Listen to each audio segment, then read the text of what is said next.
श्रीराम रूपम श्रीराम रूपम श्रीराम रूपम श्रीराम रूपम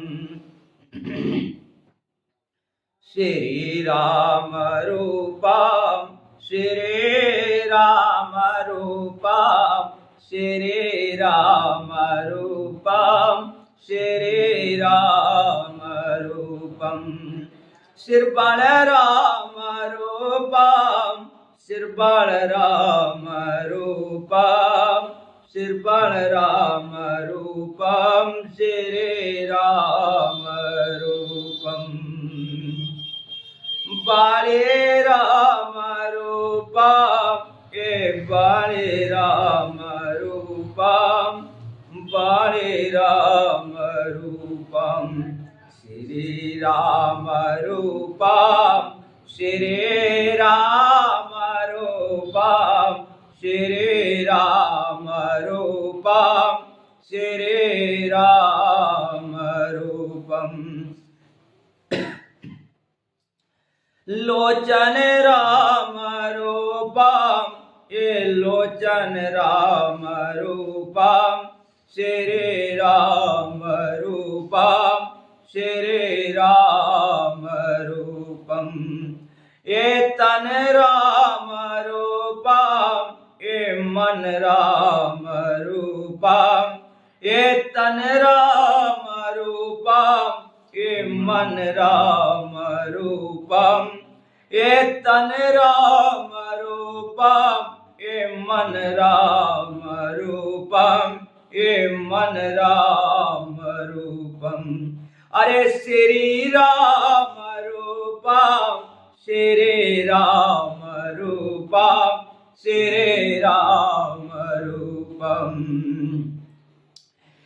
ज्ञान राम रूपम ध्यान राम रूपम ज्ञान राम रूपम ध्यान राम रूपम ध्यान राम रूपम श्री राम रूपम भैया श्री राम रूपम श्री राम रूपम संगत राम रूपम रंगत राम रूपम संगत राम रूपम रंगत राम रूपम हृदय राम रूपम हृदय राम रूपम श्री राम रूपम श्री राम रूपम श्री राम रूपम श्री राम रूपम श्री राम रूपम श्री राम रूपम श्री राम रूपम। अभी तक हमने जाना कि बाबा तुलसी हमें समझा रहे थे कि गुण क्या है और दोष क्या है, गुण क्या है और दोष क्या है। तो कह रहे थे तैते कच्छा गुना दोष बखाने संग्रह त्यागा ना बिना पहचाने के तहते कच्छा गुना दोष बखाने के संग्रह त्यागा न बिना पहचाने। इससे मैंने कुछ गुण और दोष बताने की कोशिश की। वैसे ये आता है, बता नहीं सकता कोई, पर फिर भी कि बिना अगर कोई चीज रखने लायक है उसे हम क्यों रखें, उसकी खूबी जाने, इसीलिए कुछ गुणों को वर्णन किया, और क्यों त्यागें इसलिए कुछ अवगुणों का वर्णन किया। अगले हमें आप समझा रहे हैं कि भले रे पोचा साबा वेदा उपजाए, भले हो पोचा साबा वेदा उपजाए, गण गुण दोष वेदा बेल गाए, गण गुण दोष वेदा बेल गाए। अरे भले हुआ पोचा सभा वेदाओ बजाए, गण गुण दोष वेदा बेल गाए। और कहीं वेदा इतिहास पुराना, और कहीं वेदा इतिहास पुराना, के वेदा प्रपंच गुण अवगुण साना, के वेदा प्रपंच गुण अवगुण साना। अज वेदा प्रपंच गुण अवगुण साना।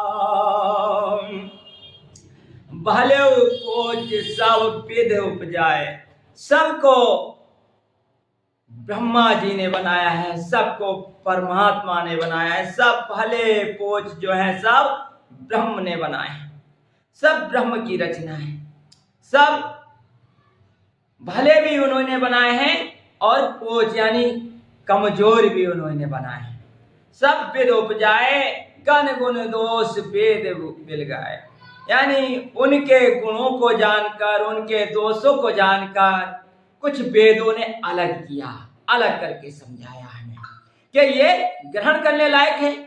वेदों में क्या लिखा गया है कि हम परमात्मा को कैसे जाने, कैसे समझें, और गुणों को कैसे ग्रहण करें और अवगुणों को कैसे त्यागें, परमात्मा की साथ एकाकार कैसे हों। ये सब कर्म ज्ञान भक्ति कूट कूट के भरा है वेदों के अंदर। भाई आप वही हमें समझाने की कोशिश कर रहे हैं कि गण गुण दोष वेद मिल गए। वेदों ने कुछ अलग अलग करके साफ समझाया। कहें वेद इतिहास पुराना, वेदों ने, इतिहास ने और पुराणों ने। इतिहास हमारे यहाँ दो ही बताए जाते हैं, एक तो वाल्मीकि रामायण और दूसरा महाभारत। उसमें भी सब कुछ बताया गया है। पहले वेदों को बताया, फिर इतिहास को, फिर पुराणों को। पुराण जो है उन्हें कहते हैं जो पुराने से पुराना हो, जो हमारे लिए वास्तव में शुद्ध और सरल तरीके से परमात्मा के सम्मानित कर दे, उन्हें पुराण कहते हैं। हमारे यहाँ बहुत अच्छे ढंग से हमें समझाने की कोशिश की है। बाबा तुलसी हमें बता भी रहे हैं कि विधि प्रपंच गुण अवगुण साना। विधि ने ये प्रपंच जो बनाया है, प्रपंच क्यों कहते हैं, पंच क्यों कहा गया, ये 5 तत्वों से रचना हुई है। 5 तत्व अपने अपने आप में अलग हैं, और ये 5 में से एक भी निकाल दिया जाए तो न सृष्टि चल सकती है, न बन सकती है। विधि प्रपंच, और इन 5 से उत्पत्ति हर चीज की हुई है, अच्छाई की भी बुराई की। इन 5 से तो ये बहुत बड़े ऋषि हैं 5। अगर हम भक्ति साधना में अगले चलते हैं तो एक एक तत्व की जब हमें जानकारी होती है, एक एक तत्व की जब हमें पकड़ होती है, तो वास्तव में ये हरि मंदिर बनना शुरू हो जाता है। और ये ऐसा हरि मंदिर बन जाता है कि हम फिर गुणों को ग्रहण करने लायक हो जाते हैं और अवगुणों को त्यागने लायक हो जाते हैं। कैसे करके, ये 3 तरीके से समझ में आती है बात।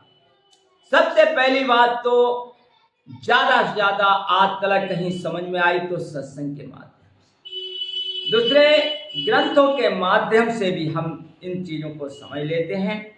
अगरचे हमारे पास ज्ञान भरपूर है, तब हम संत महात्माओं की कृपा, गुरु महाराज जी की कृपा द्वारा अगर हम ग्रंथों का अनुमोदन करते हैं, ग्रंथों का अनुसरण करते हैं, ग्रंथों के अंदर जाते हैं, तो ये ग्रंथ वास्तव में पढ़े नहीं जाते। अगर कोई इनमें रस लेना शुरू कर दे तो ये हमसे बातें करते हैं, ये वास्तव में हमसे बातें करते हैं। और मैं तो अपनी बात कहूं कि भाई ये रामायण पता नहीं कितनी बार इसका अध्ययन किया होगा, मुझे खुद नहीं पता।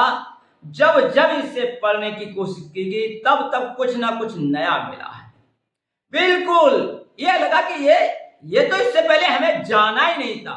किताब वही, ग्रंथ वही, और पता नहीं कहां से नया नया नया नया यहां पर निकलता है। क्योंकि हर अनंत हर कथा अनंता, कहें सुने बहुविध सब संता।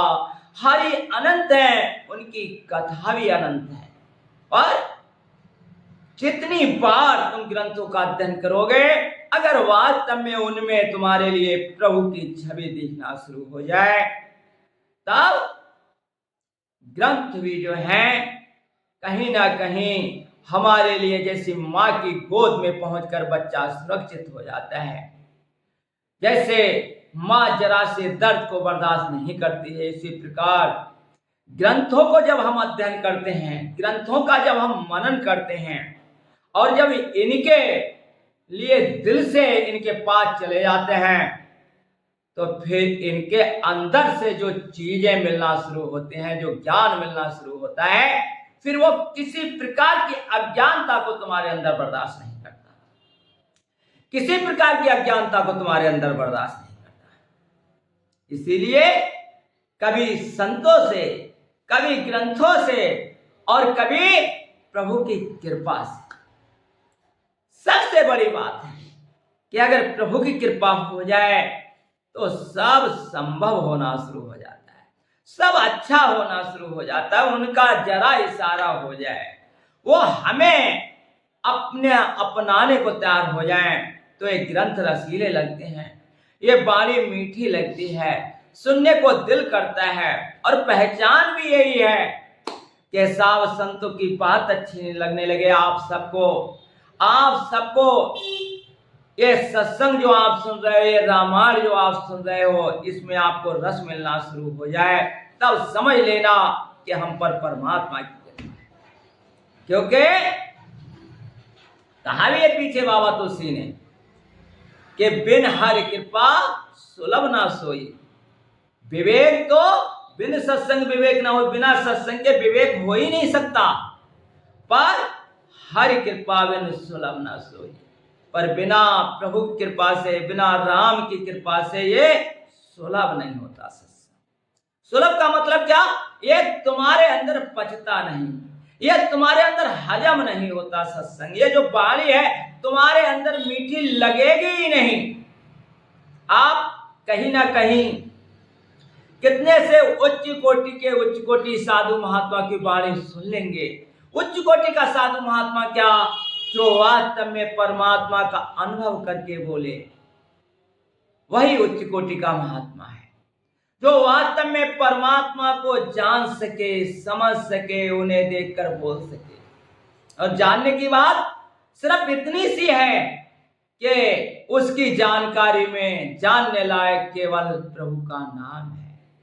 बस समझने लायक प्रभु हैं कि बस उनके अलावा हमारा कोई है नहीं। ये बात ही सबसे उच्च कोटि साधु महात्मा की है। बकाया कोई पूरे ग्रंथों का अध्ययन कर ले, कोई वास्तव में वेद शास्त्र जिसके पूरे दिमाग में भरे हों, और अगर राम प्यारे नहीं लग रहे हैं तो माफ करना भाई, वो ज्ञान बिल्कुल बेकार है। कि जब तक हमारे हृदय में राम प्यारे ना लगे। इसलिए अगले फिर बता रहे हैं हमें कि विद प्रपंच गुण अवगुण साना। गुणों को और अवगुणों को बाबा तुलसी ने सान दिया, यानी मिला दिया है। जैसे आटा और पानी मिला दिया जाता है, फिर उन्हें कोई अलग करने की कोशिश करे तो अलग नहीं कर सकता। अच्छा, संत क्या होते हैं? संत केवल गुणों को ही ग्रहण करते रहते हैं, गुणों को ही ग्रहण करते हैं, गुणों को ग्रहण करते हैं। अवगुणों के लिए, अवगुणों की तरफ उनकी दृष्टि जाती नहीं ना। वो और गुण क्या है?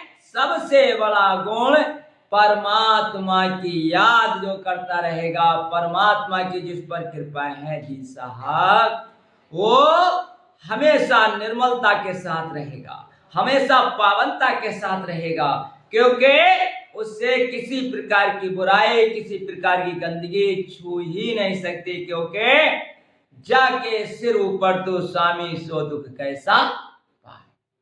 तो ये अगले फिर बता रहे हैं के दुख शोक पाप पुण्य दिन राति, के दुख शोक पाप पुण्य दिन राति, के साधु असाध सुजाता कुजाति, के साधु असाधु सुजाता कुजाति, के दानवा देवा ऊंचे और नीचो, के दानवा देवा ऊंचे और नीचो, अमीय सजीवाना माहोरा मीचो, के अमीय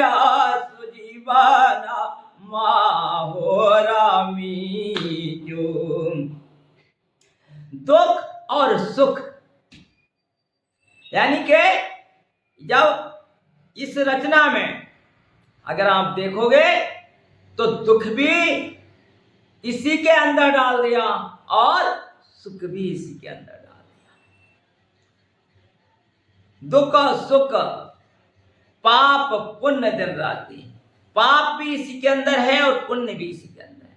अच्छा, नानक साहब ने तो बड़ा सीधी बात कह दी, उन्होंने तो इतनी सीधी और सरल कह दी इन सब बातों के लिए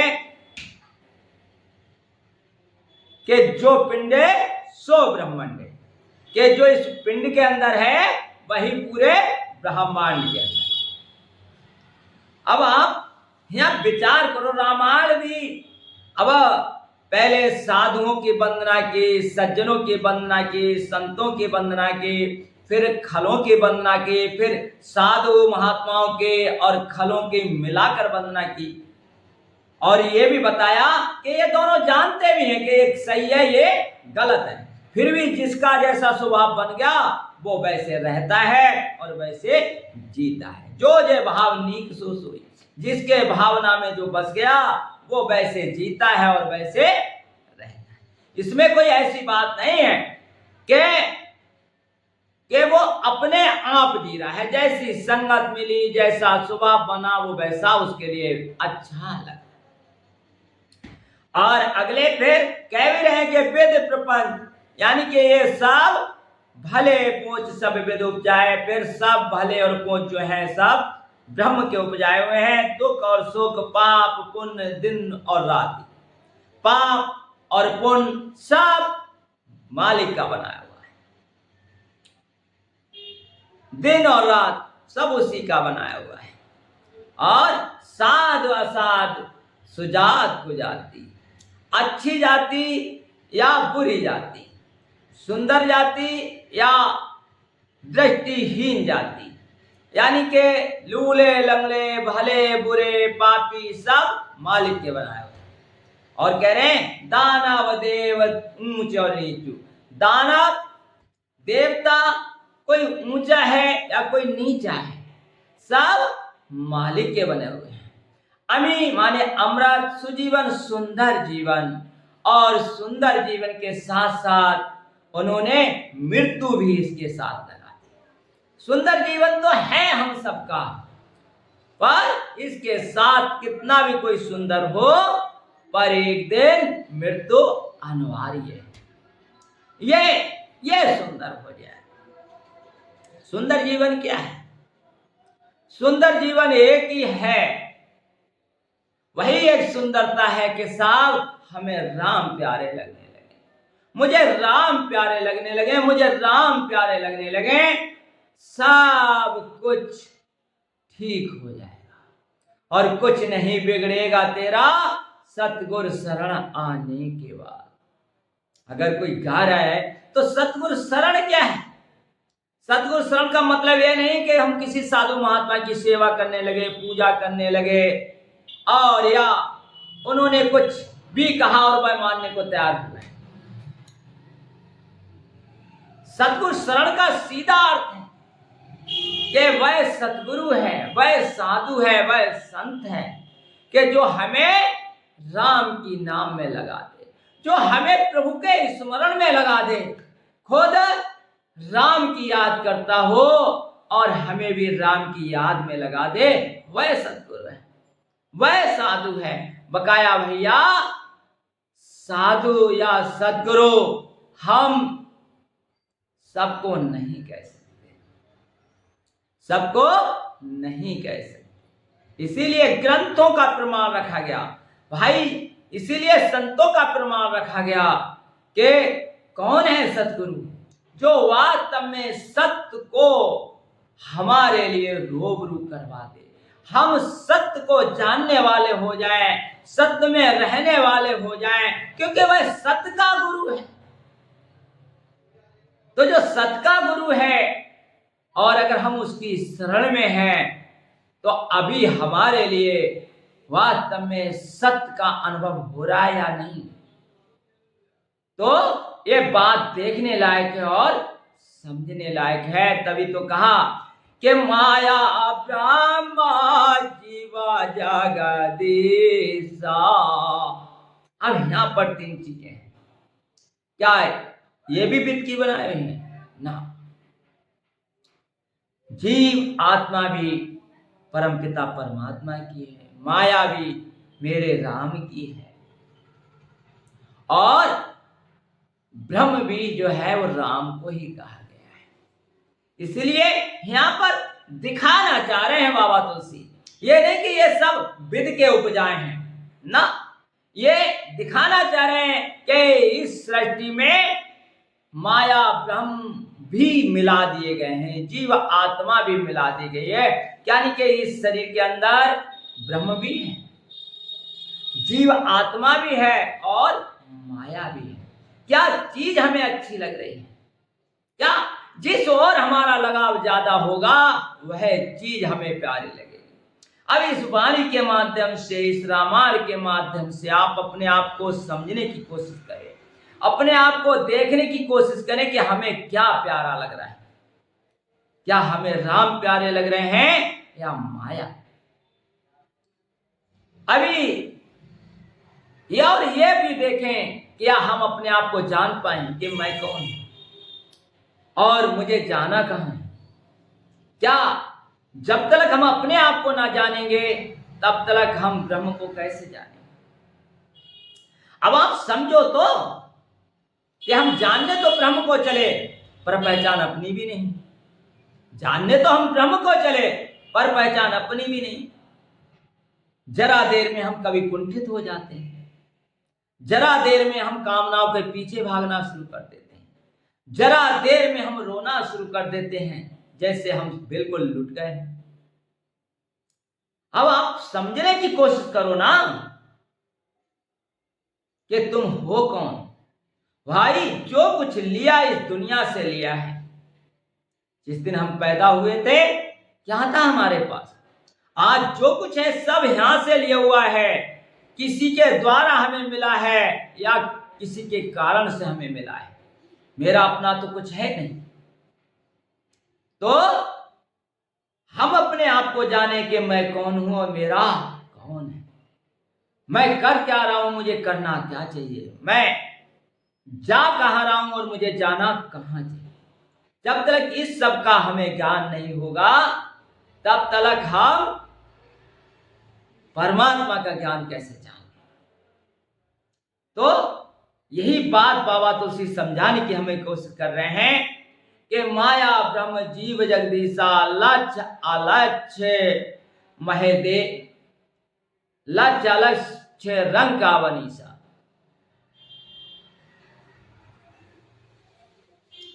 कितनी सुंदर बात हमें बताई है बाबा तुलसी ने कि लक्ष्य अलक्ष्य, हमारे लिए लक्ष्य क्या है और हमारे लिए अलक्ष्य क्या है।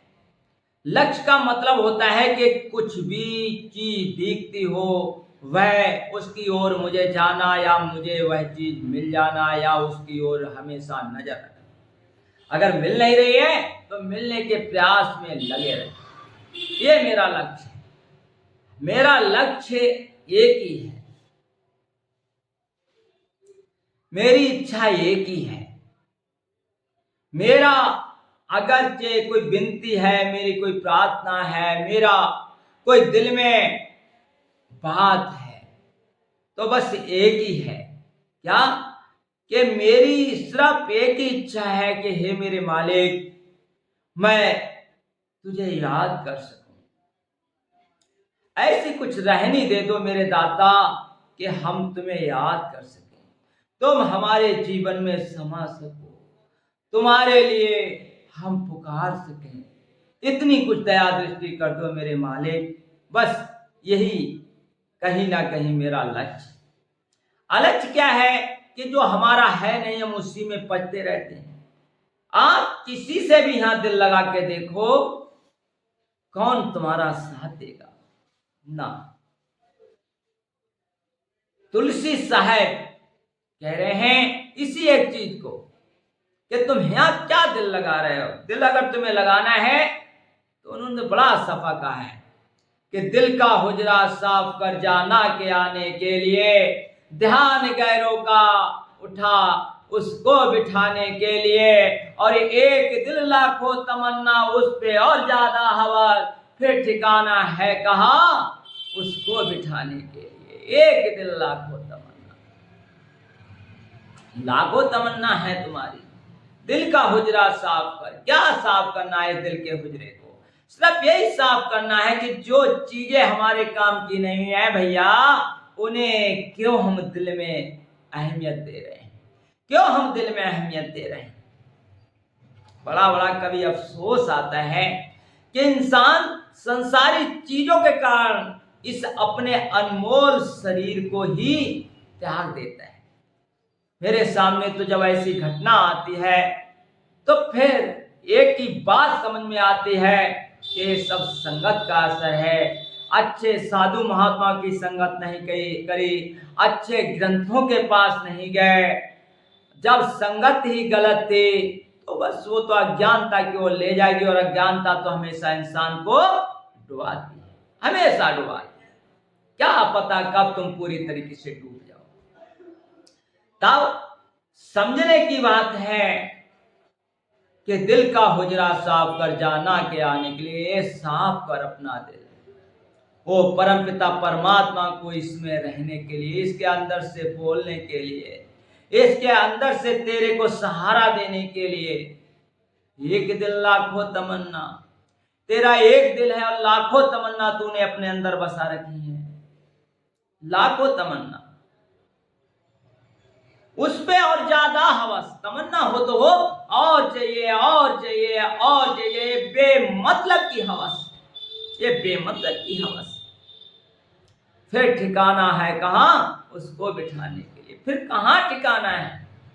कहने के लिए हम राम राम कहते हैं, कहने के लिए हम सत्संग में आ जाते हैं, कहने के लिए हम सेवा भी करते हैं, पर ये वास्तव में पूरी है हमारी? नहीं भैया, पूरी है ही नहीं। इसीलिए तो रामायण को उठाना पड़ा, इसीलिए तो बाबा तुलसी हमें समझा रहे हैं कि माया ब्रह्म जीव अवनीसा, लक्ष्य अलक्ष्य रंग अवनीसा।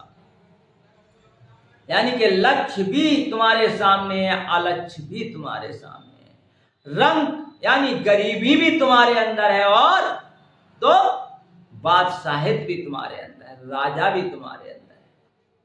कहीं बाहर नहीं है, कहीं कोई बाहर नहीं है ना। एक गरीब होकर भी साओं का सांसा है, और एक राजा होकर भी गरीब है। एक बार एक साधु महात्मा बैठे थे और उन्होंने सोचा चलो गांव की तरफ चलें। गांव की तरफ वो गए तो एक कहाँ रुके, एक भुर्जी का पहाड़ है, वहां वो रुक जाते हैं, गरमाई है वहां। वो लेट जाते हैं और लेट जाते हैं आराम से। कुछ समय बाद खूब दिल से भजन करते हैं, फिर जब नींद आती है तो सो जाते हैं। सुबह को जब उठते हैं वही अपने पास कुछ है तो है नहीं, ध्यान लगाने मगन बैठ जाते हैं।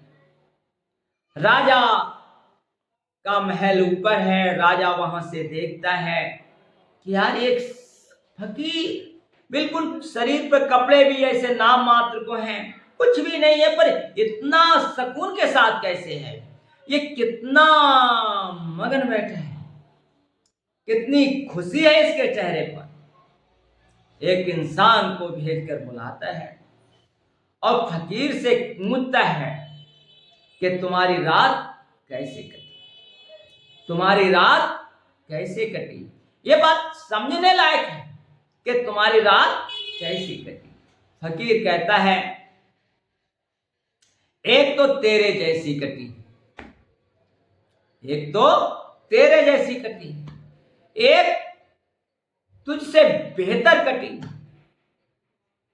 और एक मैं बता भी नहीं सकता कि कुछ ऐसी कटी कि जो बताने लायक भी नहीं। राजा कहता है अबे पगले, वहां धूल धूसरित में लेटा हुआ तू, तेरी मेरे जैसी कैसे कटी, मुझसे अच्छी कैसे कटी, और मेरे से जो तू बता नहीं सकता वो कैसे कटी। साधु कहता है जब तुम गहरी नींद पे सो गए और मैं गहरी नींद में सो गया तो वो तुम्हारे और मेरे जैसी एक ही थी। जब सो गए तो तुम्हें नहीं पता था मैं कहाँ सो रहा हूं, और मैं सो गया मुझे नहीं पता था। पर जब जगे, भैया समझने की बात है, जब जगे तो मैं राम नाम में लग गया, राम नाम के स्मरण में लग गया। राम हा राम, राम हा राम मैं पुकार रहा था, और तू जग गया तो तू संसार के चिंतन में मगन था, तो तुझसे बेहतर कर। पर मैं जब राम नाम में बहुत डूब गया, राम नाम में बहुत डूब गया, और स्मरण भी मुझे याद नहीं रहा, राम के साथ तदाकार हो गई मेरी रूह, तो फिर वो स्वाद मैं बता नहीं सकता। वहां जाकर पानी चुप हो जाती है, वो केवल अनुभव का विषय है, उसे मैं बता नहीं सकता, इसलिए उसके बारे में मैं क्या कहूं तुझसे। तो यही बात है कि जब ऐसे साधु महात्मा की हम शरण में जाते हैं कि जिसे माया से मतलब नहीं है, खास मायापति के जो ज्यादा लगन में है, तब कहीं हमारी आंख खुलती है और फिर बाबा तुलसी की ये चौपाई हम पर सिद्ध हो जाती कि लक्ष्य अलस्य रंग अवनीसा। रंग भी कभी कभी राजा है और राजा भी कभी कभी फकीर के। काशी मागा सोरा सोरा आक्रामनासा, के काशी मागा सोरा सोरा आक्रामनासा,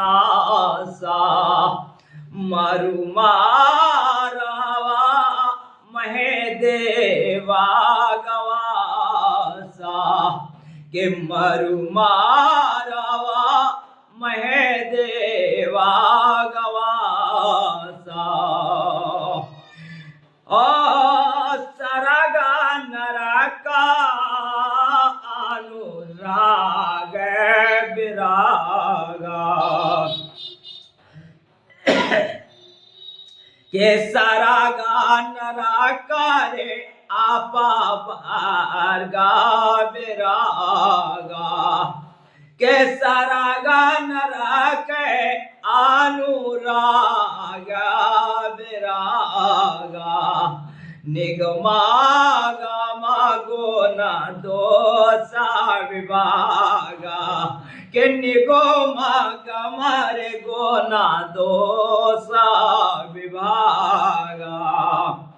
काशी मग, काशी अगर एक तरफ दिखाई है तो दूसरी तरफ मगहर उन्होंने दिखा दिया।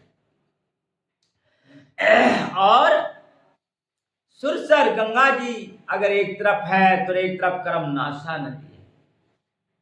अच्छा, क्रमनाशा नदी क्या है? क्रमनाशा नदी के लिए ग्रंथों में एक प्रमाण मिला है। एक राजा हुए और वो राजा कहते हैं कि मेरे लिए स्वर्ग जाना है। वशिष्ठ जी के पास आते हैं, वशिष्ठ जी मना कर देते हैं। उनके बेटों के पास जाते हैं, बेटे भी मना कर देते हैं। विश्वामित्र के पास जाते हैं तो विश्वामित्र कह देते हैं कि हाँ, और अपने तप से वो नए स्वर्ग का ही निर्माण कर देते हैं। कहीं ना कहीं राजा इंद्र ने वहां से धकेल, और जब गिरते हैं तो अपने तप से उन्हें रोक देते हैं। विश्वामित्र जी, उनके मुंह से जो लाट टपकती है उसे क्रमनाशा नदी कहते हैं। और इसमें नहाने से तुम्हारे पुण्य समाप्त हो जाते हैं। यानी कि इसीलिए जहां गंगा जी में नहाने से पुण्य बढ़ जाते हैं, वहीं क्रमनाशा नहाने से तुम्हारे अंदर जो पुण्य है वो क्षीण हो जाते हैं। और अगले कह रहे हैं कि मरु मारव, इसी में मारवाड़ है, इसी में मालवा है, सब महदेव, इसी में ब्राह्मण लोग बनाए गए हैं, इसी में कसाई भी बनाए गए हैं, गवासा जो गाय को खा लेते हैं। और सरग नरक, इसी में सरग बनाया गया है, इसी में नरक बनाया गया है। इसी में अनुराग यानी प्यार बनाया गया है और इसी में बैराग बनाया गया है। निगमागम गुण दोष व खाना, निगम आगम, निगम यानी शास्त्रों ने, वेदों ने जो है गुण और दोष को अलग अलग करके हमें समझाया है। जड़ चेतन गुण दोष में विश्व की न करतार, जड़ चेतन गुण दोष में और विश्व की न करतार, संत हंस गुण गए हैं पर हर बार विकार, संत हंस गुण गए पर हर बार विकार। ये दोहा मुझे बहुत प्रिय, बहुत अपने सत्संग में मैंने इसे कहा गया है कि जड़ चेतन गुण दोष में, जड़ एक तरफ है, दूसरी तरफ चेतन है। अगर इसी में देखो तो शरीर जड़ है और आत्मा चेतन है। जब तक आत्मा है तब तक ये चेतन है, नहीं तो अचेतन है। सब कुछ इसी के अंदर है, कहीं भी कोई चीज बाहर। जड़ चेतन गुण दोष में, गुण भी इसी के अंदर है, दोष भी इसी के अंदर है। विश्व कीन करतार, जो करतार है, जो मेरा ब्रह्म है, जो मेरा मालिक है, उसने पूरे विश्व को बना दिया है। संत हंस गुण गए, संत महात्मा जो हैं, अब यहाँ पर असलियत बात बताने की कोशिश कर रहे हैं। बाबा, संत कैसे होते हैं? हंसों के समान होते हैं। हंस गुण गए, जैसे दूध और पानी मिला हुआ हो तो हंस क्या करता है? वो दूध को पी लेता है, पर हर बार विकार और पानी को छोड़ देता है। इसी प्रकार संत महात्मा जो होते हैं, इस संसार में जब वो आते हैं तो वो गुणों ही गुणों को, यानी गुण क्या है? दया, धर्म, शील, ब्रह्मचर्य, परमात्मा की याद और परमात्मा का लगातार स्मरण, परमात्मा के नाम से प्यार, ये सारे गुण संतों को बहुत प्यारे लगते हैं। ये सारे गुण संतों को बहुत प्यारे लगते हैं। एक गुण वास्तव में जो संत होता है उनके अंदर बहुत बड़ा ये होता है कि वे पर दुख दुखी, पराये दुख से वो दुखी हो जाते हैं। वो पर पीड़ा को अपनी पीड़ा समझाते हैं, बल्कि अपनी पीड़ा से भी पराई पीड़ा को ज्यादा समझते हैं। ये गुण संतों में बहुत अलग होता है। इसीलिए संत हंस गुण गए पर हर बार विकार।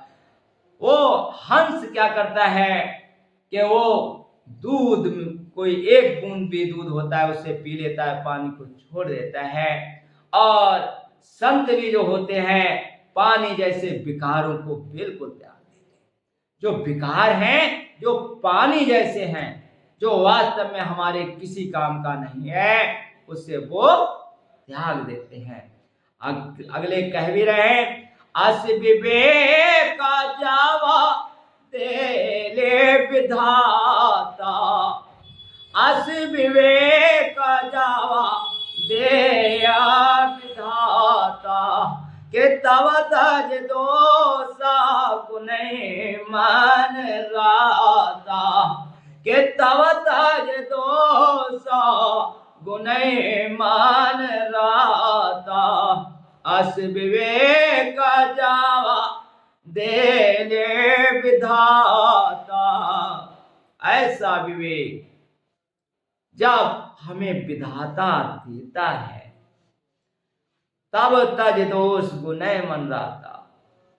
जब हमारे हृदय में परमात्मा का प्यार जग जाता है, और ऐसा विवेक देखो, पहले संतों से पाना कहा, सत्संग के द्वारा पाना कहा, फिर ग्रंथों से पाना कहा, अब परमात्मा की ओर चले गए बातों से, कि जब विधाता ऐसा हमारे ऊपर कृपा कर देता है। कैसी कृपा? कि ये सब कुछ हमें सही सही दिखने लगता है। ये रचना जो मालिक की है वो हमें सही सही दिखना शुरू हो जाती है, ठीक ठीक दिखना शुरू हो जाती है। ऐसी मुझ पर जब परमात्मा की कृपा हो जाती है तब सब कुछ परमात्मा में दिखना लगता है। और फिर अस विवेक, जब ऐसा विवेक की आंख, ऐसी ज्ञान की दृष्टि, ऐसी दिव्य दृष्टि हमारे अंदर जब खुल जाती है तब हम समझे कि हम पर प्रभु की कृपा है। इसमें कोई अहम की बात नहीं है, ये प्रभु की कृपा है, अपनी तरफ कोई करने की बात नहीं है। अपने के लिए तो यही है कि राम हमें प्यारे लगने लगे।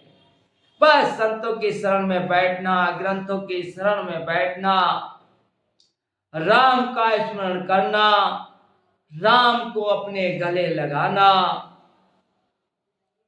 कल युग समयुग नाही जो नर कर विश्वास, विश्वास के साथ अगले कहेंगे भी बाबा तुलसी कि कलयुग केवल नाम आधारा, सुमर सुमर नर उतरे प्यारा।